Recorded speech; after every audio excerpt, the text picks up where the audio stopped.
Hello tout le monde, j'espère que vous allez bien et aujourd'hui on se retrouve pour une nouvelle vidéo. Aujourd'hui on se retrouve pour une vidéo hyper cool parce que ça va être ma nouvelle collection de sacs de luxe. Je sais pas si vous vous rappelez mais je vous avais fait une vidéo où je vous avais expliqué pourquoi j'avais vendu la majorité de mes sacs de luxe. Du coup je vous la mets dans le petit ici. Chaque année je vous fais une vidéo sur ma collection de luxe, les updates, etc. Donc je me suis dit que ça pourrait être hyper cool. Je vous ai fait quelques unboxings récemment sur YouTube mais je ne vous ai absolument pas montré tous les sacs que j'ai achetés cette année. Justement je voulais en garder certains pour cette vidéo. Avant de commencer la vidéo, comme évidemment je vais vous parler d'articles chers, je voulais vous partager un petit bon plan qui est vraiment l'un de mes meilleurs bons plans, c'est tout simplement le cashback. Je voulais vous reparler du site eBay Club, je vous en parle tout le temps. Le cashback c'est tout simplement le fait de te faire rembourser une partie du montant de tes achats, que ce soit en ligne ou en magasin, mais aussi au choix sur les bons d'achat. Pour ceux qui connaissent pas eBay Club, c'est évidemment complètement gratuit et ça se divise en 3 services distincts. Tu as le cashback immédiat sur l'achat de bons d'achat à utiliser en ligne ou en magasin. Tu as bien évidemment le cashback en ligne qui est celui que j'utilise le plus souvent et le cashback en magasin. eBay Club c'est un service qui est 100% gratuit comme je te disais tout à l'heure. T'as 3 € qui te sont offerts à l'inscription, mais en utilisant mon lien qui est en barre d'infos, t'as 6 € qui sont offerts directement dans ta cagnotte. À partir de 10 € tu peux retirer ton argent soit par virement bancaire, PayPal ou par carte cadeau Amazon, Fnac, etc. Tu peux faire encore plus d'économies grâce aux cartes cadeaux à prix réduit immédiatement sur Zalando, Carrefour, Marionneau, etc. Tu vas me demander comment ça marche, il suffit que tu achètes tes bons d'achat à réduction immédiate sur le site d'eBay Club. Là j'étais en train de regarder en même temps sur le site de eBay Club, t'as par exemple moins 7% chez Marionneau, t'as moins 5% sur Zalando, moins 4% sur la Fnac, moins 3,5% chez Carrefour et moins 5% chez Ikea, et t'as bien évidemment plein d'autres marchands. Ensuite il suffit que tu les utilises en ligne ou en magasin et tu peux les cumuler avec le cashback disponible s'il y en a pour faire encore plus d'économies. Le cashback il est même disponible sur des sites qui vendent des articles de luxe. T'as par exemple 3% chez Farfetch, sur Vestiaire Collective t'as jusqu'à 6%, sur MyTheresa t'as 3,5% et sur Galeries Lafayette t'as jusqu'à 5,5%. Du coup voilà les copains, je pense que ça doit faire bien 2 ans que je vous parle d'eBay Club. C'est le premier site de cashback que j'ai commencé à utiliser, c'est le tout premier dont je vous ai parlé. Et du coup voilà, si ça vous intéresse, je vous mets le lien en barre d'infos et je reprécise, c'est 100% gratuit. Et merci beaucoup à eBay Club d'avoir sponsorisé cette partie de la vidéo. Du coup c'est parti, on continue avec le cœur de la vidéo. Comme je vous disais en début de vidéo, vous allez voir qu'il y a certains sacs que je vous ai jamais montré, que ce soit sur Instagram ou sur YouTube. Je pense pas que je vais faire par moi. Du coup on va commencer avec celui-ci. Celui-ci c'est vraiment mon bébé, c'est le tout premier que j'ai acheté. Je pense pas que je vais fonctionner par ordre chronologique, mais je trouvais important de montrer celui-ci en premier. Donc celui-ci c'est le sac classique de chez Chanel. Attendez, je vais retirer les papiers, les tissus. Tac. Il est trop beau. Si vous voulez les raisons de pourquoi j'ai recommencé à zéro ma collection, parce que j'ai vraiment recommencé à zéro ma collection. Donc si vous n'avez pas vu mes anciennes vidéos où je vous montrais ma collection de sacs de luxe, je vous mets pareil dans le petit ici. J'ai vraiment recommencé à zéro. Il me restait je crois qu'un seul sac. Il est en cuir grainé. Les Américains ils appellent ça cuir caviar, finition dorée. C'est le médium. C'était vraiment mon sac goal. Voilà, de toute façon pour tous les sacs je vais vous les montrer portés parce que c'est un truc que je fais pas assez. Je me dis les gens qui tombent sur mes vidéos ça doit les frustrer que je montre pas les sacs portés. J'utilise moi des organiseurs, c'est de la marque Samorga. C'est pas sponsorisé par Samorga mais c'est un truc qui est assez important parce que l'intérieur du sac est en cuir en fait et c'est assez embêtant. Par exemple quand tu mets tes clés, le frottement peut abîmer l'intérieur. Pour montrer, l'organiseur reprend un peu qu'il y a à l'intérieur. Donc voilà, j'ai dit que j'allais pas épiloguer dessus mais j'ai quand même épilogué.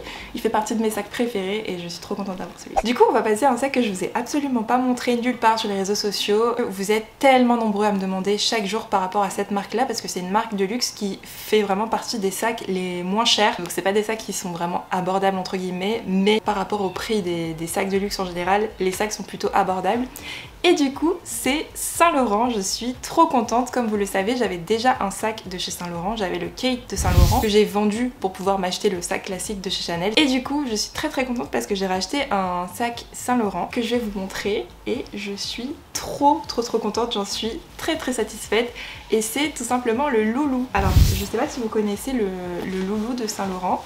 C'est un sac qui est sorti je crois en 2017 et là vous allez vous dire que c'est quand même étonnant de ma part que j'achète un sac qui est aussi récent parce que moi j'aime bien les classiques etc. Je vais vous l'ouvrir et tout et je vais vous en parler. J'adore ce sac et je crois que c'est mon sac préféré, peut-être après Fidji, mais s'il n'y avait pas Fidji je crois que ce serait mon sac préféré au-dessus des sacs Chanel depuis que je l'ai. Et du coup je vous expliquais pourquoi j'ai pris un sac entre guillemets qui n'est pas encore classique, même si pour moi ça va être clairement un classique. J'hésitais beaucoup à prendre le Sunset de Saint Laurent parce que je voulais vraiment un sac classique, sauf que malheureusement le Sunset je trouve que même si Saint Laurent fait des sacs super classiques et c'est une marque où tu peux aller les yeux fermés, mais c'est vrai que le Sunset je trouve qu'il a un peu passé son temps et en tout cas moi pour le style de sac que j'aime bien j'étais pas trop fan. Ensuite j'ai j'ai hésité avec le collège, sauf que le collège je le trouve trop plat. Le collège c'est un peu le même principe, il a un peu la même tête le collège. Celui-ci j'adore le fait qu'il soit un peu épais comme ça. Donc c'est vrai qu'en ce moment c'est la trend des sacs qui sont un peu épais, matelassés, tout ça. Pour moi un sac matelassé ça sera jamais vraiment passé de mode, puisque déjà le sac classique de Chanel c'est un matelassé. Le côté chevron aussi c'est très connu, t'as beaucoup de sacs qui sont chevrons comme ça. Il est légèrement plus épais, sans être trop épais comme le Chanel 19, le 19. Il y a beaucoup de vidéos qui comparent les deux. Celui-ci il est sorti avant le 19, le 19 peut-être 2 ans après il est sorti. Ils se ressemblent beaucoup, sauf que la différence entre celui-ci et le 19 c'est que le 19 a beaucoup trop de choses trendy. Il a par exemple la grosse chaîne vraiment très épaisse. Là on est sur des maillons qui sont tout fins, tout beaux, tout élégants. Le 19 aussi a cette espèce de gros logo avec le cuir entrelacé autour. Ça pareil pour moi c'est quelque chose qui risque de se flétrir et d'être passé de mode. Donc du coup je me suis dit quitte à prendre un sac qui est quand même un petit peu moderne, qui a ce côté un peu gonflé, il a ce côté gonflé matelassé qui est très joli, et des détails qui soient complètement classiques. Là par exemple la chaîne est hyper classique, on peut pas faire plus classique que ça. Le modèle du sac c'est une enveloppe, donc Saint Laurent a toujours fait des enveloppes et ce sera toujours considéré comme un sac classique, une enveloppe. Donc voilà, c'est ça qui m'a fait me dire que je préférais partir sur ce sac là plutôt que le 19 de Chanel. D'ailleurs je vous en ai parlé, le 19 aussi, un truc c'est que je le trouve pas très beau. On est sur un cuir lisse comme je vous ai dit, chevron. Comme j'ai pas encore acheté d'organiseur, donc je garde les papiers pour pouvoir garder sa forme, parce que ce style de sac là quand ils sont très comme un coussin quoi, ces sacs là ils ont tendance à perdre leur forme. Je l'ai déjà quand même utilisé plusieurs fois et il est incroyable. Je vous montre aussi l'intérieur, c'est ce que j'adore, c'est qu'en fait c'est comme si t'as 2 sacs en un, parce que là vous voyez on peut mettre, c'est comme si t'as vraiment 2 sacs. Parce que pour vous donner un exemple, mon sac classique de chez Chanel ne prend même pas autant de choses que cette grande pochette ici, le médium, donc vous imaginez. Et au milieu on a même comme une trousse en fait, tu peux mettre plein de trucs. Il est très profond, c'est ça aussi qui est bien, il est vraiment profond. Vous constaterez que je l'ai pas pris en noir, je l'ai pris en camel, un peu caramel. Ouais, celui-ci c'est le modèle small. Pourtant je trouve qu'il est grand pour un small.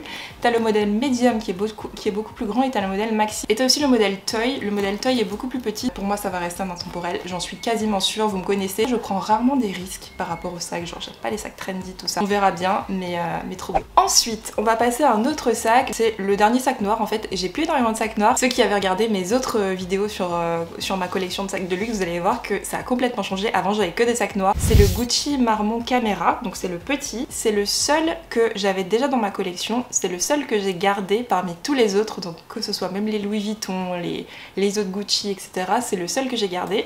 Franchement j'ai hésité de ouf à le revendre, ce sac, et au final je l'ai gardé. Déjà parce que le motif c'est du chevron matelassé, cuir lisse, c'est un truc que j'adore. Là ils l'ont un peu zigzagué, donc ils l'ont un peu destroy, donc effectivement il a un côté un peu trendy. Ce qui a fait que je l'ai gardé, donc déjà c'est le fait qu'il soit ultra pratique, qu'il est extrêmement léger, et aussi l'une des choses vraiment hyper importantes pour moi c'est que l'anse est vraiment hyper longue. Donc ça c'est un truc, c'est un sac que je conseille pas aux filles qui sont petites ou aux garçons qui sont petits, parce que c'est vraiment hyper long. Moi ça tombe parfaitement crossbody. C'est de plus en plus difficile de trouver des sacs crossbody qui sont longs, mais avec la mode maintenant les gens préfèrent que ça arrive au niveau de leurs hanches, de plus en plus haut, et comme moi je suis grande, bah moi ça m'arrive pas du tout là où ça vous arrive, ça m'arrive genre en dessous de la poitrine et tout. Et celui-ci vraiment j'ai jamais retrouvé un sac avec une anse aussi longue. En tout cas voilà, ce petit sac là 10 sur 10, il est toujours en vente chez Gucci si ça vous intéresse. Donc voilà. Ensuite on va passer à un petit sac que je vous ai montré surtout sur Instagram, mais je sais que vous n'êtes pas tous abonnés à mon Instagram. D'ailleurs si c'est pas le cas, n'hésitez pas à me suivre sur Instagram, je vous mets mon Insta quelque part ici. Ceux qui me suivent sur Instagram, je vous ai fait l'unboxing directement là-bas, tout simplement parce qu'en fait j'avais pas d'histoire spécifiquement à raconter avec, et j'ai beaucoup hésité en fait, parce que je sais que moi j'adore regarder les unboxings, qu'il y ait des petites story time, des petites histoires croustillantes avec et tout, mais je sais que si c'est pas forcément ce que tu kiffes, je me dis ben l'unboxing il risque d'être un peu ennuyeux, et là en fait j'avais pas d'histoire de ouf à raconter. Je suis allée en boutique je crois un jour avant la hausse des prix, parce que je pensais ne plus acheter chez Chanel après la hausse des prix, mais bon on sait bien ce qui s'est passé après, et puis bah je l'ai acheté avant la hausse des prix, mais il n'y avait pas d'histoire extraordinaire. Donc je me dis, une personne qui aime bien regarder mes vidéos juste par rapport à ma personnalité et pas forcément au contenu luxe, je me suis dit ça aurait pas intéressé la majorité et j'avais pas envie de faire des trucs ennuyeux. Mais bon, n'hésitez pas à me dire en commentaire, est-ce que vous voulez des unboxings luxe, peu importe qu'il y ait une histoire derrière, ou est-ce que c'est plus intéressant pour vous si j'en fais quand il y a vraiment une histoire ou que voilà. Bref, je parle trop. Donc celui-ci, c'est un sac classique de chez Chanel en mini rectangle. Si je fais une vidéo mes pires achats luxe, je pense que je le mettrai dedans. Je compte pas m'en séparer, en tout cas pas pour l'instant, parce que j'ai toujours rêvé d'avoir un sac blanc, mais je réalisais pas vraiment le calvaire que c'est. Celui-ci, je suis partie à Santorin avec. Infernal, un sac blanc, surtout que là, c'est pas du cuir grainé, c'est vraiment du cuir lisse. Je sais pas si vous le verrez. C'est un cauchemar à entretenir, vraiment. Comme je vous ai dit, je suis partie en vacances avec. Tous les soirs, mon copain me voyait avec mon petit gant en train de dire oh non, il y a une tache ici, oh non, il y a un truc là, un machin. En plus, j'ai fait l'erreur de partir avec du semi-permanent, du vernis semi-permanent bleu, et j'ai réussi à faire une tache bleue que j'ai réussi à enlever par miracle. Mais il est super beau, hein. Les finitions, c'est champagne gold, c'est un mélange entre doré et argenté. Il a la petite poche à l'arrière aussi. Je vais retirer, même là, je sais pas si vous voyez, mais même là, j'ai peur de le manipuler. J'aurais dû me rendre compte, il y a eu des signes. Déjà, le premier jour où je l'ai porté, il a plu. Et c'est du cuir lisse, donc c'est un cuir qui est très peu traité. En plus, les sacs blancs, quand ils sont en cuir lisse, ils ont tendance à jaunir. Donc ça, c'est des trucs que je ne savais pas, même si en boutique ils ont essayé de me prévenir, hein. Ils ont essayé de me dire, vous savez, c'est difficile d'entretien, les sacs en cuir lisse, en plus blanc et tout. C'était le seul de la boutique et je leur ai dit franchement je le prends petit, comme ça je pourrais voir, je pourrais tester et tout. Mais il est adorable, hein. Faut que tu le saches, si tu prends un sac en cuir lisse blanc, que ce soit Chanel ou une autre marque, si c'est du cuir lisse blanc, c'est à mettre qu'avec du blanc. Ensuite on revient sur Saint Laurent. En fait j'ai eu un gros coup de cœur sur Saint Laurent cette année. Je trouve que Saint Laurent c'est vraiment l'une des seules marques qui continue à faire des choses qui sont des sacs surtout très classiques, parce qu'en ce moment c'est un peu la course au trendy quand la plupart des marques ont vu le modèle de Dior, que Dior ça fonctionne bien, faire hit bag sur hit bag ça fonctionne bien, sauf que ben moi j'ai pas envie d'avoir plein de sacs trendy que tu peux plus te voir après 6 mois, et puis surtout que les sacs trendy sont vraiment faits pour coller en fait à une certaine période de la mode et pas pouvoir perdurer dans le temps. Comme je disais, j'avais le sac Kate de Yves Saint Laurent et c'est vrai que c'est un sac qui me manquait. Je me suis rendu compte qu'il me manquait énormément. Je l'avais en noir et argenté, et le truc c'est que c'était un moment où je mettais beaucoup d'argenté en fait, avec des boucles d'oreilles argentées et tout ça. C'était, je crois, pendant 1 an de ma vie je mettais de l'argenté, et le truc c'est que j'ai acheté ce sac là pendant cette période et au final bah, j'ai arrêté de le mettre quand j'ai acheté mon sac Dior, parce que mon sac Saddle Dior il avait du doré et je le trouvais beaucoup plus beau. Au début je m'étais dit je vais l'acheter en noir et doré, et au final quand je suis allée sur le site de Saint Laurent j'ai trouvé cette pépite, une édition limitée qui est juste mais incroyable. C'est donc le Kate Medium de Saint Laurent, couleur beige foncé, genre dark beige. C'est exactement la même couleur que le sac classique beige de Chanel que tout le monde veut là, enfin l'intemporel en fait. Je voulais en fait un sac classique beige de Chanel et ça m'a saoulée qu'il y ait autant de problèmes de qualité, etc. etc. Et bah je me suis connectée sur le site de Saint Laurent et j'ai vu cette beauté. Je pense que j'ai fait des rondes pendant environ 2 mois sur le site de Saint Laurent avant d'être sûre de le prendre. À la base je voulais aller en boutique parce que comme je l'ai dit, bah, j'ai une copine qui travaille au Saint Laurent. Le problème c'est qu'il était plus en boutique, il était je crois seulement à Cannes ou en Italie, je sais plus, mais en tout cas il était plus en boutique. Donc du coup ce que j'ai fait c'est que je suis allée sur le site internet et il était dispo sur le site internet. Il est trop beau. Donc en fait ce que j'adore avec le Kate de Saint Laurent c'est que c'est vraiment un cuir qui est traité. Voilà, d'ailleurs c'est pas du croco, hein. Je le précise, c'est embossé, je crois que ça se dit embossé croco, qui est en gros t'as une machine qui fait un motif sur le cuir, donc c'est un motif. Il est trop beau en beige comme ça, je le trouve incroyable. Le doré est vraiment un super beau doré, bien brillant, juste magnifique. Ce sac là il est un peu comme une pochette du soir en vrai, mais moi je vous avoue que je le mets le matin comme le soir, et il est très pratique. Regardez-moi les chaînes. J'adore aussi le pompon. Il y a des gens qui trouvent que le pompon fait un peu ringard, que ça fait un peu style de mamie. Personnellement moi j'adore, et c'est en ça où je vous dis que en général vaut mieux faire comme ça vous plaît. Si je suivais les modes, là je me serais dit ok je le prends sans pompon pour faire plus moderne, sauf que le pompon il est trop mignon, je sais pas, ça donne un côté tellement chic, tellement... Il est incroyable, je le trouve 10 fois plus beau que le noir en fait. Ah, j'ai laissé le papier, je pensais pas que j'aurais laissé le papier dedans. J'ai laissé le papier parce que pareil, j'ai pas d'organiseur. Mais en vrai, je pense pas que je le mettrais avec un organiseur parce qu'il a une bonne structure ce sac, je trouve. Ça fait pas partie des couleurs permanentes. Le Kate, il est en noir avec finition dorée ou noir avec finition argentée. Mais tu le trouves pas en beige comme ça. Moi, c'est la première fois de ma vie que je le vois en beige comme ça avec le pompon embrossé, enfin tout le combo. Mais du coup, vous pouvez le prendre sur le site internet. Donc voilà, trop beau, je suis trop contente. Ensuite, on a un autre sac classique de chez Chanel. Celui-ci, je vais aller vite parce que si vous me suivez, je dois vous saouler avec ce sac-là. C'est mon sac préféré. incroyable. Alors ce sac là j'ai appelé Fidji, d'ailleurs j'ai donné un nom quasiment à tous mes sacs sauf ceux que je vous ai pas montré récemment. Mais bref, celui-ci il y a une histoire de ouf, je vous mets dans le petit ici, c'était vraiment un calvaire pour l'avoir mais maintenant je suis trop contente et c'est surtout mon sac préféré. Je vais vraiment aller vite dessus parce que chaque fois que je fais une vidéo de toute façon je vous dis à quel point j'adore ce sac là. C'est le sac classique Small, donc il est plus petit que le médium de tout à l'heure, que le noir. La couleur c'est vert mais c'est une espèce de bleu piscine, bleu Caraïbe, voilà pourquoi je l'ai appelé Fidji, un peu comme les îles Fidji. Au niveau des finitions, c'est finition champagne gold, donc c'est comme je vous disais tout à l'heure, c'est un doré qui fait un peu aussi argenté. C'est du cuir lisse, donc pas grainé, je préfère le cuir lisse, je pense que vous l'avez compris, c'est vraiment le type de cuir que je préfère. À l'intérieur, j'ai évidemment un organiseur. Vous voyez, c'est ce qui est trop bien. Tu peux avoir des organiseurs qui sont vraiment adaptés à ton sac. Donc voilà, celui-ci il est bleu. Il a été créé pour le sac classique Small de Chanel. Comme ça je raye pas l'intérieur parce que eux ils ont fait leur intérieur en cuir. Donc je trouve qu'à la caméra on dirait vraiment le Tiffany Blue que je voulais, mais je vous jure qu'en vrai ce sac est beaucoup plus foncé. Mais il est pas aussi clair en vrai. En vrai vraiment il a la couleur d'une piscine ou la couleur de la mer. Et enfin dernier sac de ma collection, c'est celui-ci que vous avez déjà vu, je vous ai fait une vidéo dessus donc pareil j'ai pas épilogué. C'est celui-ci, c'est Luna, c'est le petit sac classique de Chanel. Non c'est pas le petit sac classique, c'est le mini sac classique de Chanel. Mini rectangle, finition argentée. C'est mon seul sac finition argentée. À la base je voulais du gris finition dorée, mais je trouve en vrai que le gris, avec le gris ce qui va le mieux c'est les finitions argentées. Donc voilà, il est canon, je vous ai fait une story time dessus. Du coup je vous mets dans le petit ici pour la story time. Par contre il y a 1 million de trucs en plus qui se sont passés avec ce sac. Je m'en suis rendu compte qu'en le portant, que la chaîne a un défaut. Une nouvelle conseillère de vente sur laquelle je suis tombée en boutique m'a confirmé que c'était un défaut de fabrication et elle m'a même dit de l'envoyer en fait. Sauf que je lui ai dit bah ça me saoule donc je verrai après. La chaîne a un défaut, je sais pas si vous verrez, voilà. Ça s'en mêle comme ça, c'est pas censé s'en mêler. Alors ça s'arrange hyper facilement, il suffit que je le tourne comme ça. Sauf que c'est chiant. En gros voilà, je vous montre un exemple. Ici c'est complètement entremêlé et je dois l'arranger. Et vous savez ce qui est trop marrant? On m'en avait proposé un premier qui avait un défaut de fabrication sur la chaîne. En fait au final j'ai regardé des vidéos sur YouTube et il y a pas mal des sacs de cette année, des mini rectangles de cette année, donc en 2021, qui ont des défauts sur la chaîne. J'ai vu la vidéo d'une américaine qui elle avait un sac marron. Sa chaîne avait le même défaut que moi. Je l'ai acheté en boutique donc je sais d'où il vient. J'en ai parlé du coup en boutique et la conseillère de vente m'a dit oui que la chaîne a un défaut de fabrication, effectivement que c'est pas censé faire ça, de revenir avec et qu'ils l'enverront en réparation. Et je lui dis franchement ça m'a mis tellement de temps pour l'avoir, j'ai pas envie de m'en séparer pour un défaut aussi nul quoi.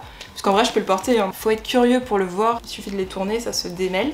Mais c'est chiant quoi, c'est chiant parce que c'est pas censé faire ça et c'est le seul de mes sacs qui fait ça. Elle m'a dit si vous voulez on l'envoie en réparation et ils vous changeront la chaîne. J'ai dit franchement j'ai pas envie de m'en séparer maintenant, je sais pas dans quel état il va revenir ni comment. Et qu'est-ce qu'elle m'a dit? Super sympa, elle m'a dit profitez-en, portez-le etc. De toute façon il est garanti 5 ans et quand vous êtes prête vous nous le ramenez et on changera la chaîne. Je pense que c'est ce que je vais faire, je vais pas le faire maintenant. Je pense pas même le faire cette année parce qu'il y a pas beaucoup de main d'œuvre, il y a pas beaucoup d'artisans et je pense que je reverrai mon sac d'ici 1 an. Sincèrement c'est mon estimation si je l'envoie maintenant. Donc autant l'envoyer quand tout ça sera fini. De toute façon comme je l'ai dit il est garanti 5 ans. Donc voilà, mais sinon je l'aime toujours, je le porte toujours. C'est un défaut minime hein. Mais voilà j'espère qu'ils régleront leurs problèmes de qualité parce que là c'est pas possible. Ouf. Bon bah c'était très long à tourner, j'espère que ça vous aura plu, j'espère que ma petite collection, enfin plus ou moins petite, vous aura plu. N'hésitez pas à me dire qu'est-ce que vous en pensez, si vous me demandez quel est mon préféré, je pense que bon, mon préféré c'est toujours Fidji, mais si vous me demandez mon préféré hors Chanel, ce serait vraiment le Loulou. Et je pense que je vais en acheter d'autres parce qu'ils sont vraiment bien. En fait, un truc que j'ai commencé à me dire, c'est qu'au début je me disais oui, j'ai acheté surtout des sacs Chanel parce que c'est des investissements, mais en vrai, si je les revends jamais les sacs, ou si par exemple je revends 1 sur 4 que j'ai acheté, bah le reste de l'argent il est parti définitivement. Donc c'est pas un investissement, c'est pas, il n'y a pas de profit derrière. Donc je me dis, en vrai ça me rassurait de me dire ça, mais comme c'est pas mon objectif de faire du profit sur les sacs, c'est pas la peine que je mette autant d'argent dans un sac entre guillemets. Je pense que j'achèterai des sacs Chanel que si j'ai un vrai coup de cœur, mais je vais arrêter d'acheter que ça. Donc voilà les copains, si vous avez aimé cette vidéo, n'hésitez pas à me dire ce que vous en avez pensé, n'hésitez surtout pas à me suivre, à vous abonner à la chaîne, à liker la vidéo, à me suivre sur Instagram et TikTok. N'hésitez surtout pas non plus à vous inscrire sur eBay Club via le lien qui est en description. Et quant à moi je vous fais plein de gros bisous et je vous dis à la prochaine pour une nouvelle vidéo.